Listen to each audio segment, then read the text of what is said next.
What percentage of the homeless population that you were around had been molested? They say it's pretty high. It's usually it's 1 in 3 girls, 1 in 4 boys, but in the homeless population, with the drugs going on, there's a lot of stuff going on. I mean, you really don't hear those conversations because you're trying to act a certain way. But as far as that's another thing they don't want to talk about is the abuse that women go through. It's horrendous for a woman to come out of a situation of that's caught up in addiction or being homeless and the things that went on in her survival and her to get out of it. The numbers are so low.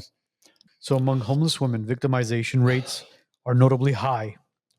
Non sheltered homeless women have a 35% rate of sexual victimization and 56% of physical victimization. So Yeah. that's while they're living on the streets. Correct. Wow. Right. So you got to understand. So for a woman, I have somebody that's in my life. It's like a sister, somebody that I advocated for. Name's Tanya, and some of the stories of me being in those encampments, that what they go through just to survive. I've talked to women to where they're, that one night they got some extra money, right? So they go to the hotel room. They got this room for themselves. They're going to get a little bit of food. You know what I mean? I'm going to take the shower. And this one girl was telling me a story, not Tanya. This other girl was telling me the story. So I meet all these kind of people. And she's telling me the story. And she says, I'm brushing my teeth, Lang, and I can't get the taste out of my mouth.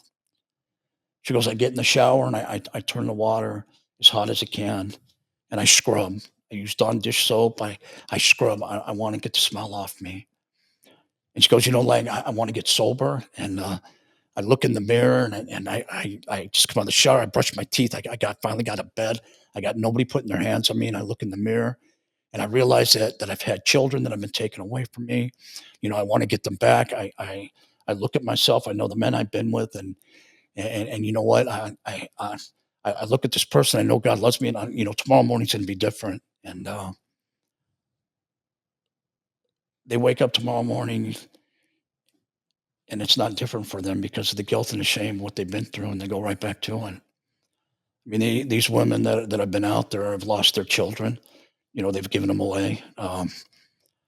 They've been abused horrendously, and what they go through is horrific. And we don't talk about that either. But we want to put everybody together and call them unhoused. One of the things that I said when I did the interview with California Insider is I made the comment about a bunch of animals, and people were making comments to me. Well, you lived that life. How dare you say a bunch of animals? Well, if you say a bunch of animals, animals are kind and stuff, but I meant that in a derogatory way. A bunch of animals out there, and there was comments came out, on there. Living a life like that, you're living like an animal, and anything goes. You'll do anything to get that next higher, survive. Kind of struck to me when you mentioned earlier about um, that one young man who died of overdose from his addiction when the mother said, I can't believe my love didn't save him. I I think that's part of the problem though. It's the mother's love, that unconditional love that moms have for their kids. That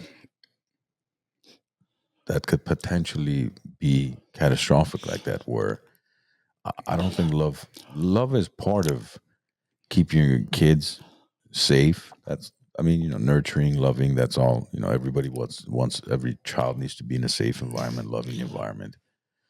But then mother's love could have the opposite effect, especially on boys, because too much love, knowing that no matter what I do, my mom is still gonna love me, she's still gonna be there for me, will push you to the brink where you're like, I can always go back. Whereas a father's love typically has conditions in a sense. It's not unconditional. It's not like, well, yeah, you can do whatever you want. I'm still going to love you.